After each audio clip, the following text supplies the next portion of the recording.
In this video, I'm going to demo how to use query parameters to bring in only the forms, only the records that you want to update from the database.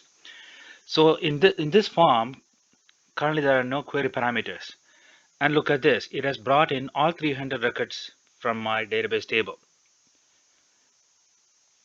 What if there are a million records in the database table? Then it's not going to work. So we need a way to specify which records I'm interested in updating and only bring in those records.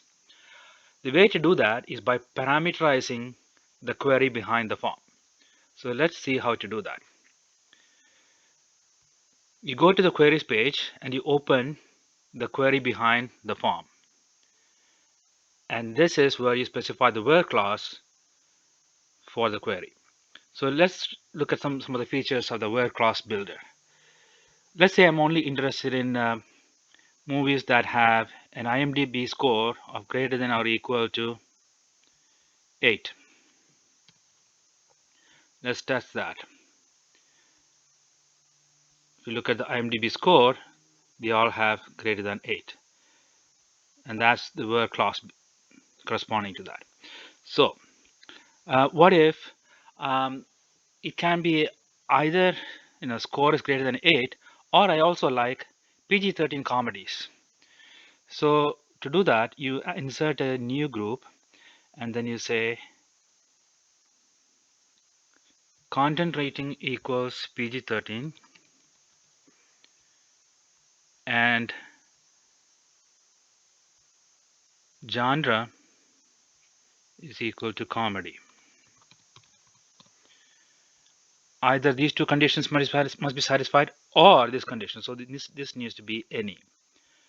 Either this condition or these two conditions. So now let's test this. So I got 34 records back, and in the word clause you can see either the movie score is greater than or equal to 8, or content rating equals PG-13 and genre equals comedy.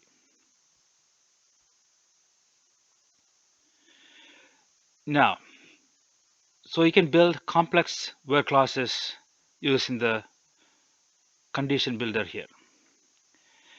For this demo though, I don't want anything complicated. I'm just interested in content rating and genre. So let me delete this condition, ungroup this, and all of these conditions must be satisfied, and test that again.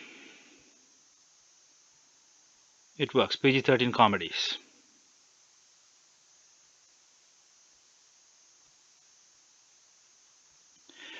But I don't want to hard code the values in the query. I want to prompt the user for the values. So in that case, I want to use a query parameter. To do that, I click here and say prompt user for value. Click here and say prompt user for value.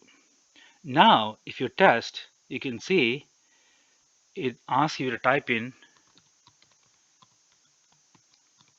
the values. It still works if you type in the values. Now we have parameterized the query. Click OK. Now let's configure those parameters. So each in the configure prompts dialog, you can see a prompt corresponding to each query parameter. So I want the default value for genre to be comedy, and available values, I want to offer the user a drop down with available values. And to do that, these are the options. I'm going to get my available values from a database table, and the table is going to be movies, and the column is going to be genre. And for content rating, the default value is going to be PG-13. The values are going to come from a database table, and the table here is movies again. Value column is going to be content rating. Now I'm done configuring the prompts. Let's go back to the form. Now if I open the form, now the form is parameterized. Look at this. Instead of 300 records, it brought in only 4 records. So it's showing me PG-13 comedies.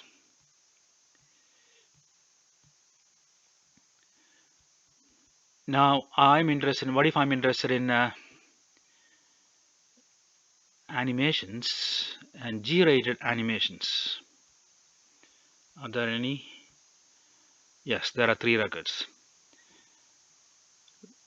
There is The Princess and the Frog and Hunchback of Notre Dame. So this is how you use query parameters to limit the number of records being fetched from the database to only the records that you want to update. Thank you for watching.